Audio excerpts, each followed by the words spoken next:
Okay, good afternoon. Welcome to Lunch with Books. Thanks for coming today. If you have a cell phone, please turn it off. If you're not on our email list, the box is over there. Fill out a form and leave it in there. I see a lot of new faces here. We don't usually get 150 people every week. So if you get on the list, then you'll know what's coming up, and maybe we will get 150 every week. But tonight at 7 p.m., we're continuing our climate change series with Professor Ember Morrissey from WVU, and we will talk about the transition toward a greener future for our state. This Saturday is our Labor History Symposium over at the First State Capitol. There may be 1 or 2 seats left. On Tuesday the 5th, we have a panel discussion of a graphic novel called Here. It's the story of a corner of a room and the events that have occurred in that space over hundreds of thousands of years. Very interesting book. That'll be September 5. And next weekend on the 9th, Jennifer Haig will be here. Her book is called Heat and Light, and that is called Wheeling Reads. The brochures are on the tables. So I want to welcome this gentleman today. He is originally from Wheeling. He's one of the leading writers and reporters and commentators covering the NFL. And his website, ProFootballTalk.com, has served as the primary online clearinghouse for all NFL news for more than 2 decades. He's also a fiction writer, as you may have gathered, and he's published a book called Father of Mine. We have 3 copies left, and I'm not sure how we're going to sell them because a lot more than 3 people want a copy, so we'll have to figure it out. But if you have a copy and you want it signed, Mike will sign at the end of the talk. He'll sit here and we'll just do it, but everyone is paid by now. So Mike Florio, as I said, he graduated from Wheeling Central. He went Wheeling Central. He went to, listen to this resume, Carnegie Mellon University, got 2 engineering degrees, WVU Law School, got a law degree and practiced labor law for nearly 2 decades. And he's incorporated that into his writing. I'm going to let him come up here and tell you all about his book. Here's Mike Florio.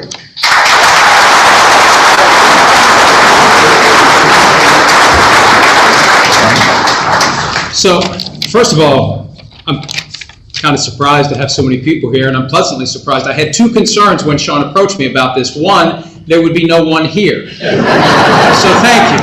I appreciate it. I know everybody's got better things to do. I don't know that I would be here, so thank you for doing what I might not have done. And my other concern was this. When I heard it was at the library, I thought maybe it was some sort of a sting operation, and I asked myself, did I bring back The Outsiders in 1978? And if not, I did the math, like $31,500, so I hope that doesn't come after. I hope this isn't all part of the ruse, and then they're going to lock me up for not bringing back the book. So again, thank you, and thanks to Sean for inviting me. I always love having a chance to come home, and it's great to see some people that I haven't seen in a very long time, and I look forward to saying hello to as many of you as possible when we are done. If you have a copy of the book already, first of all, thank you. Second of all, I'll happily sign it when we're finished and make it worth less than what it already is by putting my signature on it. I have 2 things that happened when I was a child that kind of led to where I am today, and that led me to kind of stumble into this world of writing fiction, specifically crime fiction, specifically mob fiction. And the first one was, I want to see who remembers what happened on this day. December 23, 1972. Does anyone remember what happened? December 23, 1972 was a Saturday. What was it? No, that was 1964. 1972, December 23 was the Immaculate Reception game. Steelers and Frank O'Hara. Now, I was 7 years old at the time, and I wasn't paying attention to football. I didn't know much about it. I was doing things that 7-year-olds do.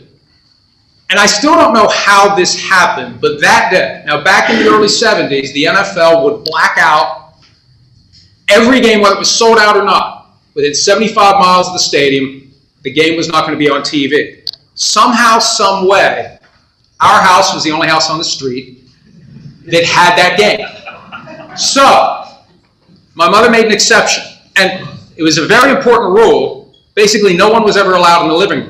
And if you were allowed in the living room, you could not wear your shoes. That day, there were people in the house, in the living room, with their shoes on. That was huge to me. I couldn't comprehend this. My 7-year-old brain was struggling with this idea that my mother actually let people inside, actually removed the plastic from the couch, which was supposed to only happen if the Pope, the President, or Tom Jones showed up. And we had a house full of people. And again, I wasn't really paying attention to it. Okay, it's football. I understand why they're here. For some reason, we're the only house in the neighborhood that has the game. And then when the Immaculate Reception happens, and that house explodes, and it's all grown-ups. And when you're a kid, you think grown-ups are different. Grown-ups don't have fun. Grown-ups aren't like kids. Grown-ups don't get excited. When I saw this room full of grown-ups acting like they were little kids, I thought, this NFL must be something. If it can make people react that way and respond that way, this is something I should be paying attention to. And that was the moment that the light went off for me, that I really like this sport, and it developed for me a lifelong passion for it. Now, unfortunately, and I still don't know how this happened, I was never a Steelers fan after that. I should have been. I should have gotten on the bandwagon, but I had to be different. I had to be a contrarian. And I ended up being a fan of the Minnesota Vikings and had a very disappointing decade in the 70s. It would have been a lot better. Would have been a lot better if I'd have been a Steelers fan. And I've since passed that germ along to my son, who's a Vikings fan, and complains to me loudly, "Why did you do this to me? Why couldn't you have picked a better team?" And I try to explain it to him this way, and this is the truth. I wouldn't have ended up covering the sport and living it the way I do now if I didn't still have that passion that was unrequited back in the 70s, because I never got to watch my favorite team win a Super Bowl. So I really do think if I'd been a Steelers fan, I never would have gotten into the business that I got into. None of this ever would have happened, and I'd still be practicing law, and I definitely wouldn't be here today. The other thing that happened, and excuse me, I need to get a drink of water. The other thing that happened when I was a child, and I can't put a date on this. I can't put a moment on it. I can't really remember when this occurred for me as 7, 8, 9 years old. But at some point, under the age of 10, I realized that this bar my dad had was not just a place where people went and bought beer and sat around and ate Slim Jims and read the newspaper. At some point at that age, I realized they go in there and they place bets on football and other sports. And I remember at that age thinking, that's probably not legal. That's probably not something that people should be doing, but my dad's bar is out in the open. It's not like it's the Bat Cave. And I remember for like a few years trying to process this idea that it's all happening out in the open. Nobody seems to care. Dad's a bookie. And it's like, bookie, I kind of like that. Sounds like cookie. Bookie. I like that. It sounds good. And, the reality for me was, it was all I ever knew. Growing up, that's what Dad did. Like anybody else's dad, that was his job, that's what he did. And my mom did a great job keeping everything as normal as possible, because my dad would have basically gambled away every penny that he had. When he wasn't at his bar, there were a couple nights a week, he'd be out playing dice. Bar boot was the game of choice. And I would know the next morning, I would get the vibe through the household, whether or not it was a good night or a bad night at the bar boot table. But Mom did her best to make everything as normal as possible, as regular as possible, within the confines of the reality that Dad had a bar where guys went in and they bet on sports when it wasn't legal to do so. And then at night when he'd come home, the phone would ring and ring and ring, and he eventually got his own phone line in the house up until the point where the game started, and it was just normal. And again, it was out in the open. That's what was so odd about it. It was all out in the open. Nobody ever said boo. I was in the bar many times when I was a kid. And I remember being there one time and a cop came down the street, and I was like, oh, here he goes. Here he comes. This is the day. Dad goes outside and talks to the cop for a while, and the cop just turns around and leaves. And so it was just a strange time. It was all out in the open, and it was all rampant, and it was all part of what I was just around. I was never involved in it in any way, shape, or form. But I was around it growing up, because where else was I going to go? So, now that's the part of it that my dad was involved in, being the bookie at the place that he had. It was actually in the ground floor of the Rogers Hotel just a few blocks from here. I came to learn later in life, not when I was a kid, piecing things together, figuring things out. The internet becomes a very valuable tool when you go back and research some of the other things that happened. There was another side to this business that was not, as innocent, relatively speaking, especially nowadays where everybody's betting anywhere and everywhere. There was the other side of the business, the more traditional mob side of the business, the things that I didn't know about when I was a kid. And there were some people that I knew, guys I was around, guys that I found out later, some of the things they allegedly, if not actually did. That part of it was a little scary, but that's part of what was the seed for ultimately writing Father of Mine. Not because my dad was ever in that side of it, but he was close enough to it, and I was around it enough, and I came to piece enough together later that I could use the mob that was rampant here in Wheeling, and I would submit that the mob coast to coast in those days, in smaller towns, ran the show. There was no effective way for the authorities to do anything about it. The local and state authorities didn't care. The federal authorities didn't have the RICO law that came along, and that's what ultimately shut it all down. So I don't think Wheeling was all that different than a lot of other towns, especially in this area. But back in those days, again, it was rampant, it was out there, and that became the basis for what became the guts and the background of Father of Mine. Before I get to that, though, the book that I wrote before Father of Mine is called Playmakers, and it's about the NFL. And that brought me down this path of writing fiction because when you practice law, people think you're in court all the time when you practice law. You're sitting at your desk writing all the time. And you write, and you write, and you write, and you write. And maybe 3 people ever read it. And the more you write, there becomes a yearning for, well, it would be nice if I write something that other people would read, other than these 3 people, the other lawyer, the judge, and maybe my client, if my client even cares to pick it up and read it. So I had a desire through that process of writing so much and having no one read it to find a way where I could have a voice somewhere, somehow, where I could write and more than 3 people would read it. And that's what led me down the path that resulted in the creation of the website profootballtalk.com, which I've operated for 22 plus years now. And when I see the traffic figures, it really does blow my mind. We started with really nothing, and it just grew and grew and grew, and it continues to grow, and the relationship with NBC has helped tremendously. But then, okay, fine. I've got to the point where I'm writing now and more than 3 people are reading. That's progress. A lot more than 3 people are reading it. But here's the problem. Everything I write today, by tomorrow, it doesn't matter. Tomorrow, I got to write it all over again. And by the next day, what I write tomorrow doesn't matter. It's all relevant today. And tomorrow, it's relevant for one day. So after I wrote, and I did the math on my way up here. The number of words I've written at profootballtalk.com since launching it November 1 of 2001. It's not in the thousands, it's not in the tens of thousands, it's not in the hundreds of thousands, it's in the millions. Because I've worked on it every single day since January 1 of 2004.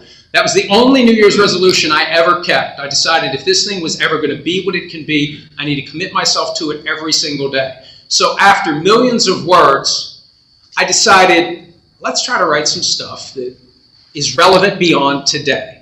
That's what led to the book Playmakers, which is a look back at the past 20 years in the NFL. It was published by Hachette in March of 2022. And through that process, that's when and it's just weird how things happen. I had a dream one night about my dad. And if your parents are gone, you realize you keep dreaming about them years after they're gone. They infiltrate your thoughts and they infiltrate your dreams. And I had one of those dreams that when you wake up the next morning, it just all seems kind of crazy, and you're trying to think, what was that I was dreaming? And that didn't make any sense, and this happened, and that happened, and God, that's just nuts. What did I eat last night to have that dream? This one in particular, and it happened the day I turned 55, June 8 of 2020. I thought, this one, actually, there's something there. It's the guts of a story that could be interesting if I just take that thread and just pull on it a little bit and see where it goes. And remember what was going on in 2020. Everybody was home. Nobody went anywhere. We're all kind of in lockdown with the pandemic, waiting to figure out what's going to happen. So I didn't have a whole lot to do at night. The NFL had slowed down by June, and I decided, what the hell? I got this idea. It's a kernel of something. I'm going to sit down, and I'm just going to start writing, and I'm going to see where it goes. 2 months later, I had a first draft of the manuscript. And like anything else, I don't know, the first time you do it, you read it, you set it down, you come back, and you say, God, this is horrible. And so I worked on it some more, and I worked on it some more. And at one point, the big moment for me where it turned into something that I thought was going to be halfway decent. And if any of you have read it, you've noticed this. I've changed the narrative style to where several of the main characters tell the story through their voice, through their experience, through their view of the world, and the story is pieced together by moving around from character to character to character, and that drives it through. And once I did that, I thought I may have something here that people will enjoy, and at the end of the day, that's all I really want. Something that will kind of take you away to a different world and give you something you can look forward to reading after a long day at work. And for me, the best experience is to have a book that I both want to read all of it right now, but I don't want to finish it right now, because then I got to go find something else to read. I want to enjoy this as long as I can. I love that feeling, and I hate that feeling, because I know I'm going to finish that book, and I love that book, and I have to go find something else to read after it, and there's no guarantee that the next book you read is going to be anything that you really want to finish once you start it. And I hope that anybody who's bought it or who will buy it, if you give it a try and you like it, you get caught up in it, great.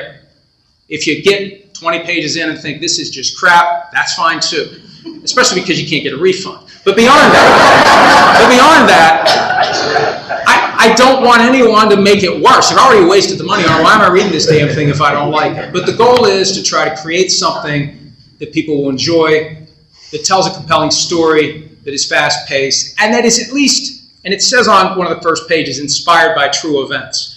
Now, everything in here is fiction. There are no real people in this book, and the stuff in here didn't happen, but some of the things that the crew in this book did comes from things that I since learned about through the magic of Google that the crew that was prevalent here in the 70s and 80s did do, and I found a way to weave 2 or 3 or 4 of those things into the story. And one of the prominent things, and this goes back to the Steelers and the Immaculate Reception, my dad hated the Steelers, because everybody in town always bet on the Steelers, no matter what the line was. And the problem was they were so good then, you move the line and they still beat it. You move the line and they still beat it. And that comes through here because in 1973, that's the year the book is set. In 73, the Steelers were pretty good. And they were beating teams and they were beating the spread. And the bookie, who's one of the key characters in this story, is losing every single week. And my dad, in turn, instead of liking the Steelers, he loved the Cowboys, because everybody around here hated the Cowboys back then, and they bet against the Cowboys. So he loved the Cowboys, hated the Steelers, and that I tried to make the calendar fit. The main activity happens in September and October of 1973, and the Sundays through those 2 months are the actual games, the actual scores, the actual what was going on in the NFL at the time, just to make it rooted in reality as much as possible. So that's kind of the story of how this all came to be. And there is a sequel that's in the works. Now, just like I did with this, it's been written, and I went back and started reading it a couple of months ago, and I thought, good Lord, this is horrible. This is just bad. So I'm in the process of rewriting that. One of these days, hopefully in the next year or two, the sequel will be out. The sequel, I think, is actually better than this, but you have to read this before you can get to the sequel. But it plays out between Wheeling and Arizona and Las Vegas, and it takes the story that gets started in Father of Mine, and it brings it all to a conclusion that that I think works, but we'll see. After I rewrite it, then we'll see where it goes. So, I guess with that, I have no idea how long I've been babbling. And really, somebody from NBC told me once, when you have an opportunity to speak to a group of people, for God's sakes, keep it short. And 20 minutes is good. And I think now, since there's so many people here, and you may have some questions for me, if you want to ask me anything whatsoever about the book, about Wheeling, about football, I'm happy to answer any and all questions, and once we're done, I'm happy to sign any and all copies of the book that y'all may have. Yes, sir. Michael, my name is Jim Wareheim. You may recognize that name, I hope. I know you, Jim. Hello, Jim. It's great to see you. Nice to see you. It's been a long, actually, you were a little boy when we last met. I came here from Pittsburgh today, and I have to be somewhere disappointed at being in your book. I wanted to tell you how proud we all are to be here, even those of us in Pittsburgh. And my brother, of course, is your godfather. Calls. Confirmation sponsor, yes. It's great to see you. I didn't want to walk out and embarrass you when I say I have to be something. But I'm going to work the book online, so nice to see you. All right, thank you so much. And I appreciate that very much. For anybody who doesn't have the book, this is where I make the shameless plug. It's $4.99 for the ebook on Amazon, and it's anywhere from $14.99 to $13.89. The algorithm bounces it around all the time for the paperback version, and Amazon is the one place to get it, and you can get it within a couple of days. So if you don't already have it and you want to try it out, I would appreciate it. Anybody else have any questions? Yes, sir. Bill Kaufman. Yes. And of course, I'm very familiar with what you're talking about, since I'm a prosecutor in the U.S. Attorney Paul Haynes. I don't know who that is. Also familiar with what you're talking about with your father and the bookie joint in the Rogers Hotel. There were probably another half a dozen of them that were around town similar to that at the time. There's a couple factors in your book that actually happened. I won't go into that. I know which ones you're talking about. Yeah. I have the actual witnesses to those and all that kind of stuff.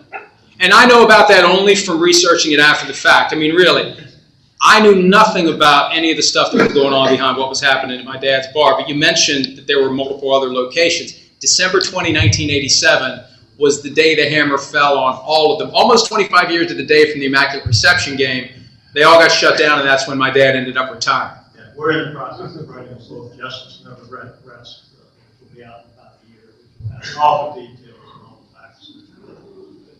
Well, and I appreciate that, and I'll definitely read it. Is my assumption accurate that it was the RICO law that really did empower the federal prosecutors coast to coast to shut down the mob in every town where it was so prevalent in the 60s, 70s, and 80s? Exactly. We started using RICO law with the investigative grand jury probably about the mid-early 60s. We went from town to town. We took down Parkersburg, we took down the Gala Group in Clarksburg, in the Morgantown, Vermont area. There wasn't a connection with Ankeesh, and all those things are kind of connected, like you said. And we just worked our way up to Wheeling when we started gathering information. And it took about 3 years to do the investigation. And that's how the prosecution evolved. Well, and again, just so we're clear, I was never involved. I believe all statutes of limitation have run except the one on the copy of The Outsiders I walked out of here with in 1978. But for anything that you dealt with, it's too late. You'll be familiar with the Clarksburg Group, Carla Gallo. Oh, I know the names. I know the names well. Thank you. It's great to see you. I'm glad you're here. Anybody else? When your book's finished, you're going to talk here, right? Mr. Calabash, is that you're going to talk when your book's finished? Yeah, we've got 13 chapters done. We're about 2/3 of the way. All right. Yes, sir. So, Mike, what interested you in majoring in engineering as an undergraduate, as opposed to law or literature or whatever? How does that influence you today? Well, when I was a kid, math and science were always my strongest subjects. And when it was time to go to college, and I was 17, 18 years old, I was far more concerned with being 17 and 18 years old than figuring out what I was going to do for the rest of my life. So we had a neighbor on the street where I grew up who was an engineer, and you kind of get nudged that way. And I didn't have a comeback for it. My mom's like, hey, you should study engineering. And it's like, yeah, okay, I'm going to see my friends. Or, hey, you should really think about this. Like, yeah, okay, I got a date. I'll see you later. And I never had an alternative. So I just started down that path, and I hated it. And I remember the moment when I was in college and I was moving in on getting my degree, I was meeting with my advisor because I'm trying to figure out, what am I going to do here? What am I going to do with this engineering degree when I really don't want to do this? She said, well, you could go to law school. And I said, yeah, I want to be done with college. I don't want to have to go get whatever other credits I'd have to get law. She said, no, you got it all wrong. All you need is any 4-year degree and you can get into law school. And that was the moment where the clouds parted, because I had been just kind of like, what am I going to do with my life? I got to do something. I got these loans I got to pay off. What am I going to do? And the moment she said you can go to law school with any 4-year degree, that's when I knew I was going to pivot completely from engineering and put it behind me. I never used any of that for anything that I did in practicing law, but it was the stepping stone toward what I ultimately ended up doing. Except for the thinking that you learned in analyzing engineering, it helped you analyze legal problems. I have one of my physics books at home from Carnegie Mellon. It's on the shelf in my library. And there's one page, because I need to have a highlighter, right? Because you're going to highlight everything that's important. I didn't know what the hell was important. So, like, what is this? And there's one page in the book where the entire page is highlighted from the 7 times I read it, and I thought, well, this must be important. No, this must be important. Maybe this is important. And it was so difficult from a cognitive standpoint, and it did kind of rewire my brain to approach problems from the top down and take legal problems, and it's basically the same way. You're engineering how to get to the end result. What do I need? What information do I need? What evidence do I need? What legal arguments do I need? And the puzzle pieces together. So it did make law school. Trust me, law school was much, much easier after I spent those years, burning up highlighters trying to figure out what was important in physics and calculus and chemistry. Anyone else? Yes, sir. Where did you grow up? What street did you grow up on? Hedell Avenue, which I guess counts as Edgewood, right across the creek from Wheeling Jesuit University. Is that what it is now? It was just Wheeling College back in the 70s. Just Wheeling University. Oh, the Jesuit's gone. That's close to America Avenue, right? That is very close to America Avenue. And I'm glad you mentioned America Avenue. One of the unpublished manuscripts that will eventually be turned into a book, and maybe I'll be back here to talk about it, it's based on a reimagination of the Moundsville prison break from 1979 where 14 guys broke out. They end up hunkered down at 30 America Avenue. That's the name of the book, 30 America Avenue. And it's the one lot on the street that's empty. So I figured I can't get in any trouble for that. There's never been a house there. Nobody can say, hey, that was me. So 30 America Avenue, and we're trying to prioritize, because one of the problems, and I guess it's a good problem to have, once I started writing, I enjoyed it, I kept going, I wrote more, and my agent's like, hey, slow down. We got to try to sell these things. So I've got a stack of unpublished manuscripts, and 30 America Avenue is going to bubble to the top here within the next couple of years. And you remember the movie Stand By Me? Yeah. 30 America Avenue is Stand By Me on crack. So I really like that one, and I hope you'll enjoy that one. I hope you look out for that one. And maybe I'll buy the lot at 30 America Avenue and build a house there these days. Yes, sir.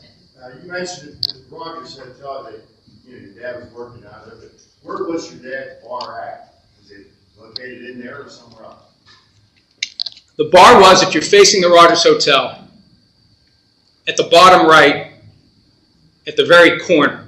Remember, there used to be a building next to it that burned down at one point, and then they put the 7-Eleven in there. And my dad was in there the night of the fire. And obviously got out, but it was in the corner, and it was really, you walk in, and there was really not much to it, right? But I still remember how it looked. I still remember how it smelled. I still remember the guys that were in there. And when I was at Central, just like 2 blocks away, I'd go down and see him at lunchtime, say hi, do whatever, grab a Slim Jim out of the, because that's all he had. He had beer, he had Slim Jims, he had combs. When they put the combs in the plastic sleeve. You could buy a comb if you needed a comb. And he had Reese cups at one point. And that was it. Have a Hank. So, yeah. Yes, sir. Hi, Mike. Denny Snyder. 26 America Avenue. You're lucky they didn't come to your house. That long, so. But anyway, I always knew that as Jordan's, the bar, and Rogers Hotel. My Uncle Earl ran the bar at Good Wow. I went went to see my grandfather that day. My son was born, and he took me back into the bookie room with all the chalkboard across for all the races and everything were running. But one thing the American Avid had is we looked over onto the Cadillac court, and one day my kids ran in and said, Dad, look at this, look at this. And to show you how gambling was in Wheeling at that time, the businessman who owned that house lost it in game to Paul Hankey's group because the guy pulled the car up, took the wheelchair out, put it up on the porch, he came back around, and here's this guy picking up Paul Hankey and carrying him up the steps and putting him on there. You know, my kids had never seen that before, but that was their first touch, and I said, well, he was a little undercover, and there was a, but, so it happened in your neighborhood too. So. Well, and first of all, I still don't know who that is. And second, there's more to that story. Because as I understand it, that deed eventually got thrown into the pot of a poker game, and the next owners of the house ended up there because somebody won that hand, and it wasn't the guy who I don't know who it is. Yeah. Yes, sir. Yes. And you know, I was just going to say that. I remember people from when I was growing up as to what team they liked. And they still stink. No, it's not. I've always been to you whenever Detroit, Minnesota would play. And I remember one time they played, like the following week I was watching TV, I said, "There's Mike, it's on TV." Well, thank you very much. And it is funny because I have filed into my brain the people that I knew that liked teams other than the Steelers, because there weren't many of us. There was something wrong with us if we didn't like the Steelers, right? And I remembered you were a Lions fan, and that's funny, but enjoy it while they're 0-0. Yes. Yes, hello. I just wanted to share my thoughts that my brother shared with you as well. I remember growing up in the neighborhood and the stories that we all know happened. But I just really want to share my brother's pride with you. And you know, Paul, I always thought so much of you. And I remember he was always going down and spending time with your family. And I just wanted to thank you for those years that you were so kind. Well, thank you very much. I appreciate that. I have an old picture of Paul and me playing the desktop hockey with the little cutout cardboard characters. I have that down at my house. Anybody else? Yes, sir. Excuse me. That jailbreak you were speaking of, back in that particular night, I was a young getting cop. I missed that by about 4 blocks and 15 minutes. Missed the actual jailbreak because somebody did. There was a young state trooper that was in the wrong place at the wrong time. Yeah, it could just as easily been me that night. I went down, I picked up my now wife. I picked her up at 316 Jefferson Avenue. I drove down as far as 5th Street. About 15 minutes before that happened, and I made a turn. I had actually been at the penitentiary that day with a tour of first-year law students from WVU. We would take a bus up every year. They'd take a tour of the penitentiary. And that day, they just didn't let us go all the places they normally did. We got back, I'm there in the law library working at the desk, and Barb Baxter, I think if you remember her, comes in, she's white, and says, "Gee, Bob, did you hear what happened at the penitentiary?" And of course, I got to know Phil Kessner that summer. What a shock. And then, of course, I spent the 2 years when I got out of school doing health and prosecution. I've always been fascinated by the penitentiary, that building, the architecture, and it just is there up against a normal neighborhood. It's like it was dropped out of the sky by a spaceship. Like, what is this doing here? And I was in there one time while it was operational, and the one thing I'll never forget is the smell. It was a smell unlike anything I have ever smelled before, and I never hope to smell it again. It was a combination of all the foulest things you can imagine.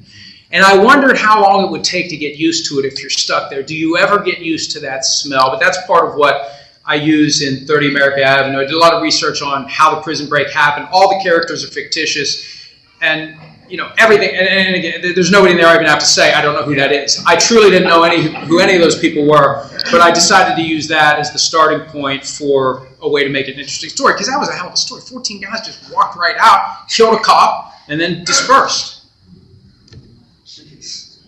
Anyone else? Yes, sir.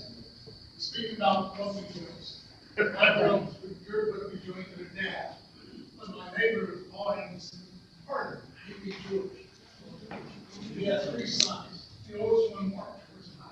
When school together, called him. Mark said, "Hey, we live in Bridgeport, go on top of Kirkland Heights.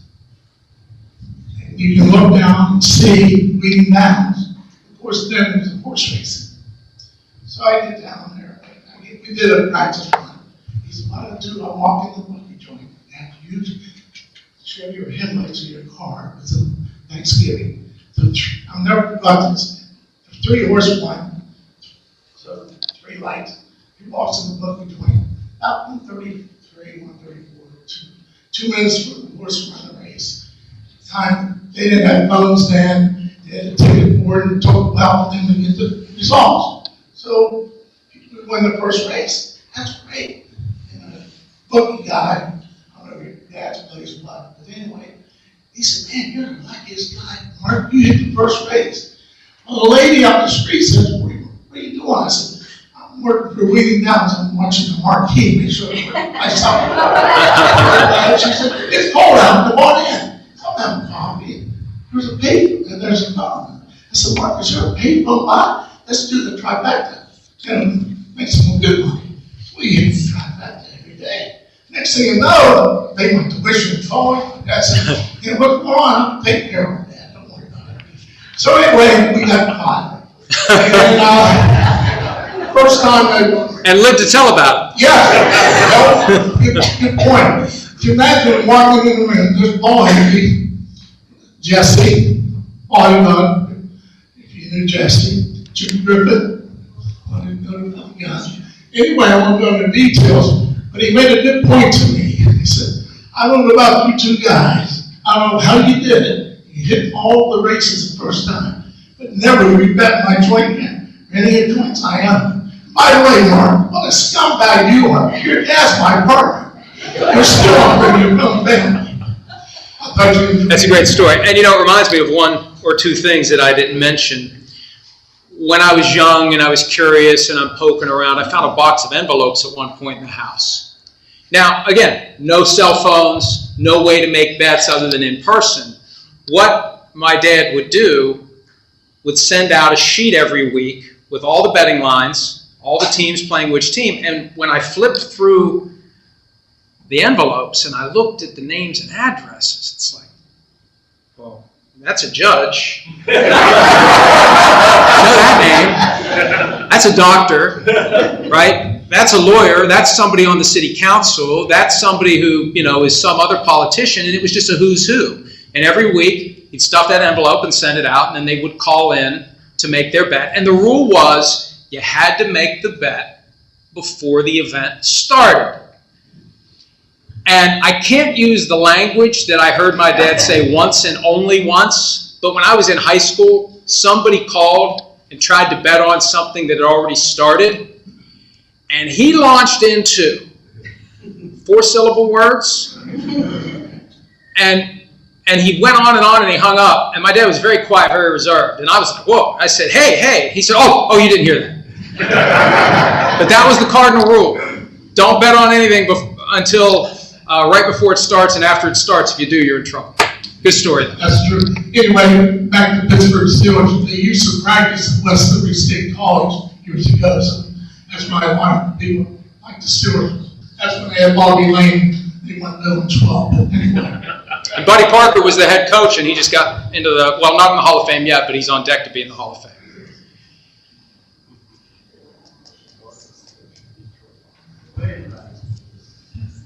Mike, what do you see as the legalized gambling becomes more prevalent? What do you think that's going to do to professional sports? Well, that's a great question. It's something I spend a lot of time thinking and talking about, because I don't think the NFL is nearly as concerned as it should be about how legalized gambling can corrupt the sport. There is so much inside information in football, and I'm privy to some of it. And I'm prohibited by rule at NBC from wagering on anything football related, and I have no desire to anyway, because my dad told me a long time ago, you can't win. That's the one sentence that, of all the things he tried to get to stick with me, that's the one, you can't win. But the NFL, I think at some point, if they don't come up with a mechanism for getting their arms around all the different ways, whether it's players, coaches, somebody who just happens to be walking by the room where they were meeting and they have the plays on a whiteboard that they plan to use that day, trainers, agents, there's so many people who know what's going to happen. That information can be used, either sold or used for betting purposes, and all it takes is one scandal. And at some point there's going to be a sufficiently big scandal. You're going to have Congress involved, you're going to have prosecutions. And what I think the NFL needs to be worried about, and the other major sports need to worry about this as well, the creation of a federal agency that would have oversight and control of all professional sports. The Securities and Exchange Commission didn't exist until 5 years after the stock market crash of 1929. It takes a big event to mobilize the government to try to fix a problem. And when it's all legal, it's one thing if it's illegal because, hey, you're betting the money, you do so at your own risk. But when it's legalized and you've got a bad call, a really bad call, and no mechanism for fixing it, and some evidence that maybe somebody is involved in some way. Just Tim Donaghy was the official in the NBA several years ago that was caught, and it was a big problem for the NBA. Something like that happens at a time when gambling is legalized. That's when Congress is going to move, because now you have hard-earned money being legally wagered in 35 states and counting. And that's what the NFL needs to guard against. And I know from the people I deal with, the people I talk to, they're not nearly as concerned about it as they need to be. And that's another one of the unpublished manuscripts that's floating around, a cautionary tale on how gambling could bring down certain people in the NFL if they don't handle it the right way.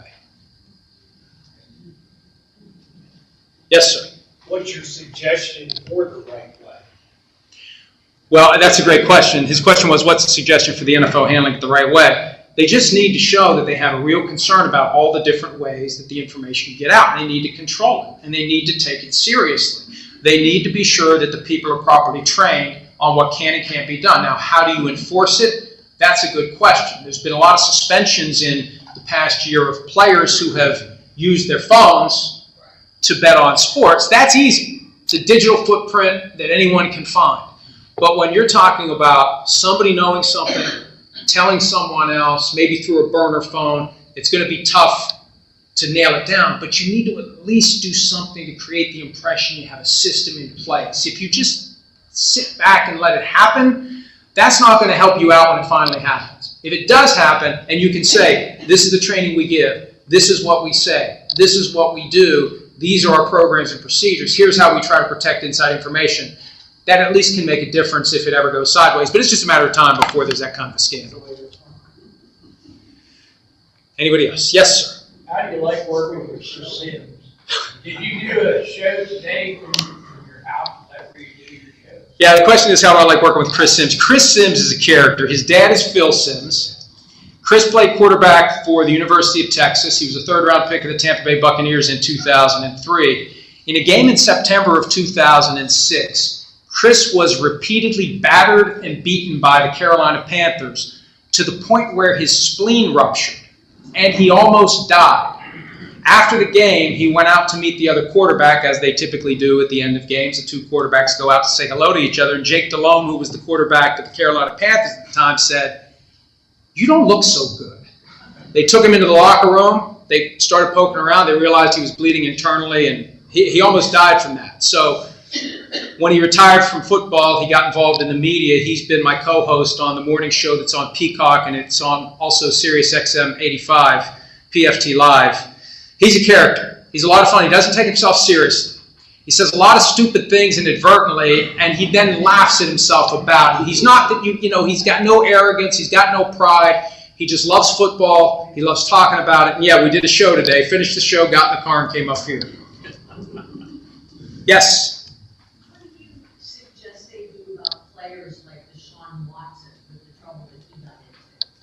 Well, that's a great question. It's something the NFL has to deal with from time to time. How far do you go when there's a player who gets in trouble off the field? You know, most employers take the attitude, hey, as long as you can show up for work, that's not our business. You get in trouble off the field, you get in trouble away from the workplace, as long as it doesn't involve us, we can't do anything about it.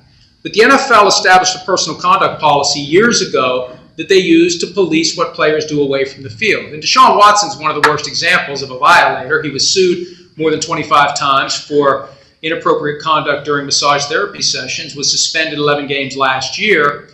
And, you know, I think in a situation like that, given what I know about it, I'm not going to go into a lot of the details, but I think his team knew or had reason to know of what was going on, and they didn't do anything to stop it.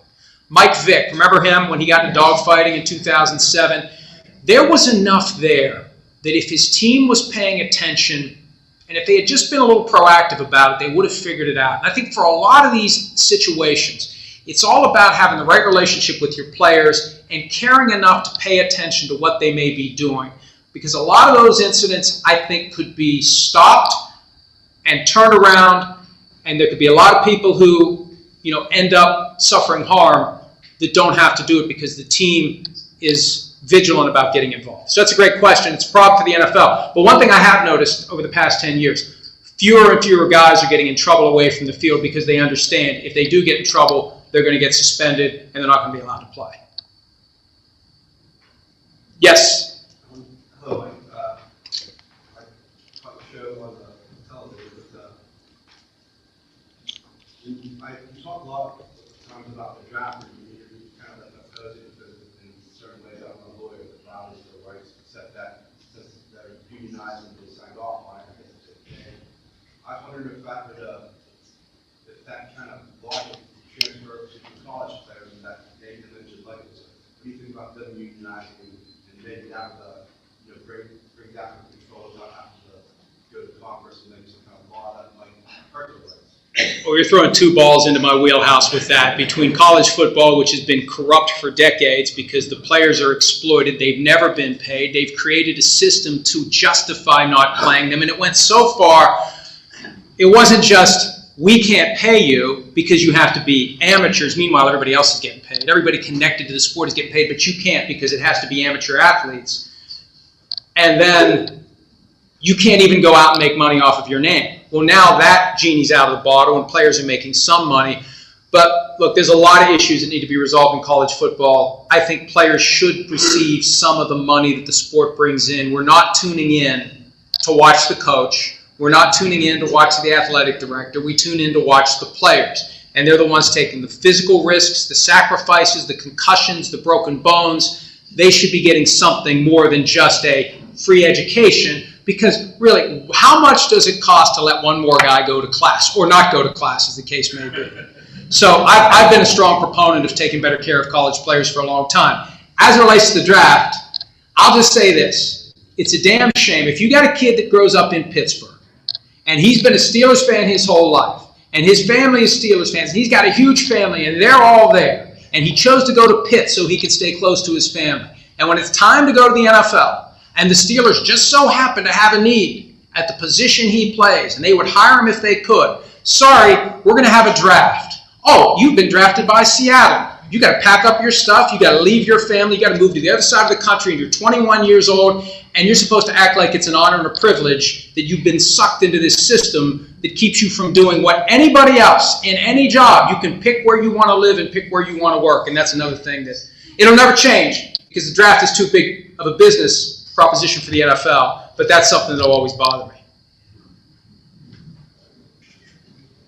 Anybody else? It's a heavy topic. I have a question. Yes. Who's going to win the Super Bowl? This has been one of my pet peeves this week because they're having us on our show go through every division and project who finishes fourth, who finishes third, who finishes second, who finishes first. Like, here's the problem. Unless you're right, you're never going to hear the end of it. why am I doing this now? I don't know what's going to happen between now and the end of the season. Why am I supposed to do that? But it kind of goes with the territory. If you cover the sport, you're supposed to make these predictions.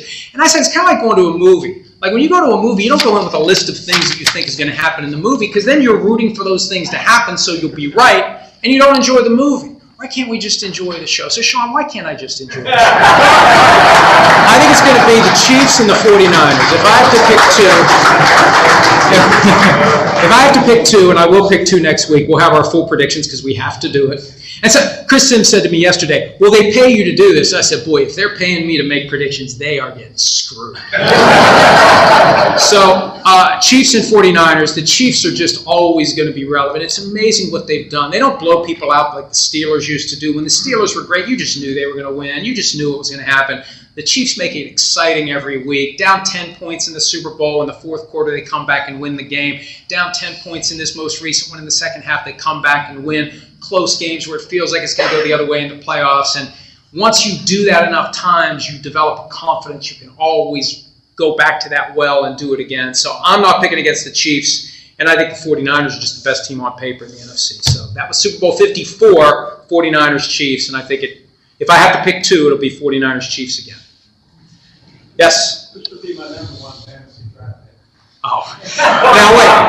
I got to say this because I was waiting for a fantasy question. I don't think you're the plan. I got to tell this story. I know. It's good. Let me tell you this story. I've been on guard for this. I don't know if you all are familiar with the Pardon My Take podcast. It's one of the most popular sports podcasts in the world. The two guys who host it are good friends of mine. Dan Big Cat Katz and Eric Sullenberger, who goes by the name PFT Commenter because he's a persona that was developed by posting comments on my website years ago. So they've got this podcast, and I'm on there from time to time. And what they try to do, and they use very elaborate means to set me up to get me talking about my fantasy team so they can shout out to me in unison, nobody gives a shit about your fantasy team. Pardon me, but that's what they say. I'm just quoting them. So I'm always on the lookout. And I'm thinking somebody's going to ask me a fantasy question today, and they're going to be on FaceTime, and they're going to say. So anyway, the #1 consensus draft pick this year is Justin Jefferson of the Vikings. But what we see happen every year, the guy who's #1, something happens, and he's not the #1 performer. All right. Anybody else? Yes? What do you think of the development of Kenny Pickett? Oh, I think Kenny Pickett's got the potential to be great. Now, this is the year that we find out. For any player that comes out of college, there's a ceiling somewhere between what he did in college and the Pro Football Hall of Fame. Somewhere in there he's going to land. And you only find out by putting him out there with other NFL players and seeing what he does. This is the year that we get an idea of what that ceiling is, how close he's going to get to it. He's got some great players around him. They really like what they've seen in the preseason. And he's got the potential to be one of the best in the NFL. In today's NFL, there's one attribute that sets you apart from the good quarterbacks. To be great, you've got to be able, when the play that's called isn't there, when the defense has it figured out, when you've got nobody open, when somebody breaks through the line and they're coming right at you, you have to be able to make something happen on the fly. If he can do that, if he's got the mobility and the brains to see what's going on and improvise, the best quarterbacks in today's NFL can run the play that's called and then come up with another play that wasn't called when they have to and make it work. That's what sets you apart, and we'll find out this year if you can do that. Yes? You mentioned being a podcast guest, and I saw you on Tony Caridi and Bob Peter's brand with 3 guys before the game.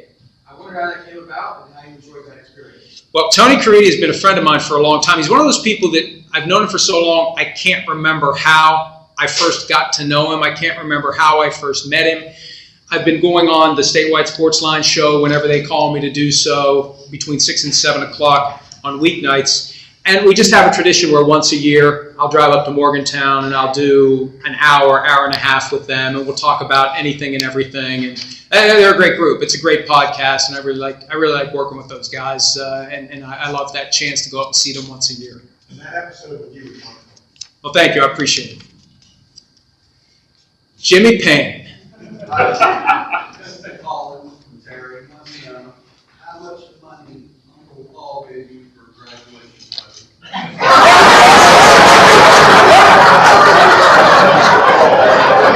I have no Uncle Paul. I don't know who that is. And I think that person who I don't know who it is gave me $300.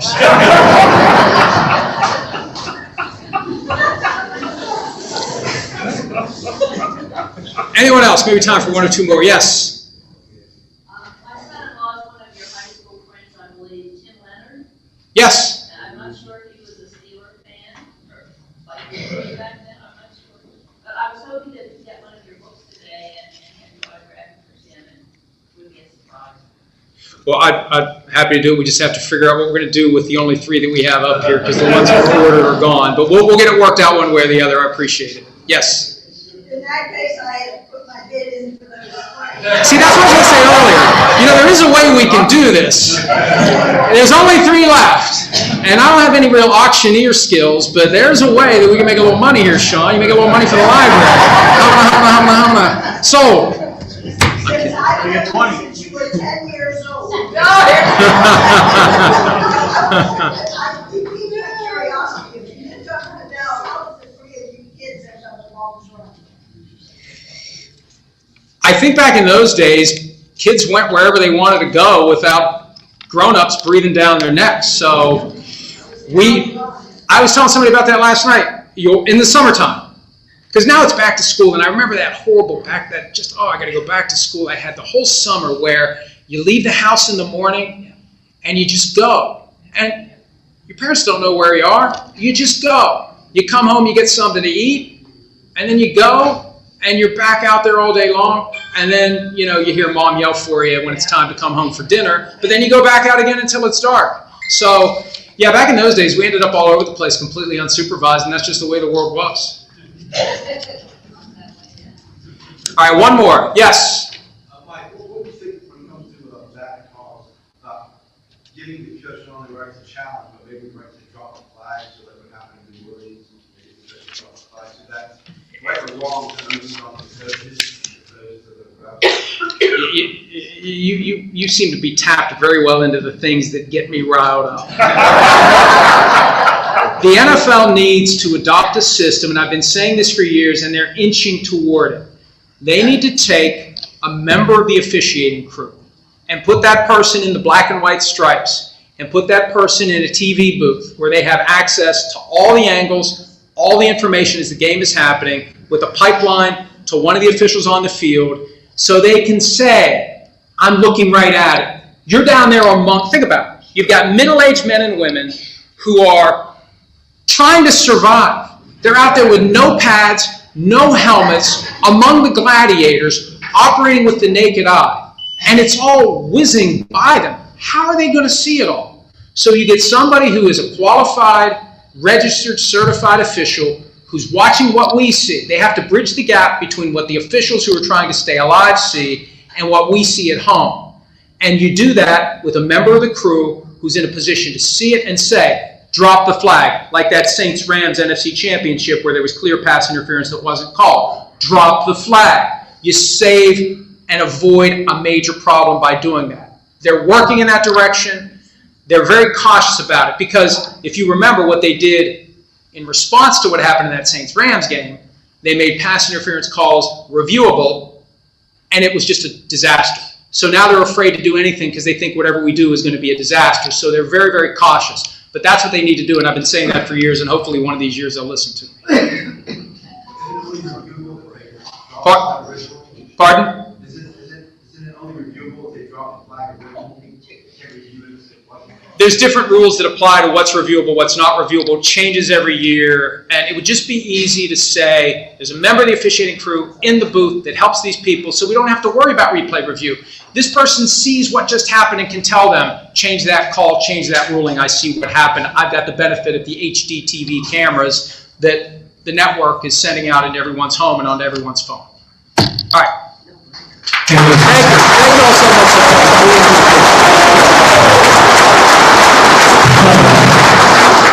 First of all, thanks, Mike. And the correct answer was Steelers-Vikings Super Bowl. The Steelers winning. Of course. Anyway, if you have a book you want to get Mike's signature, please line up in an orderly, library-like manner. And we'll take care of that. And let's have another round of applause for Mike Florio.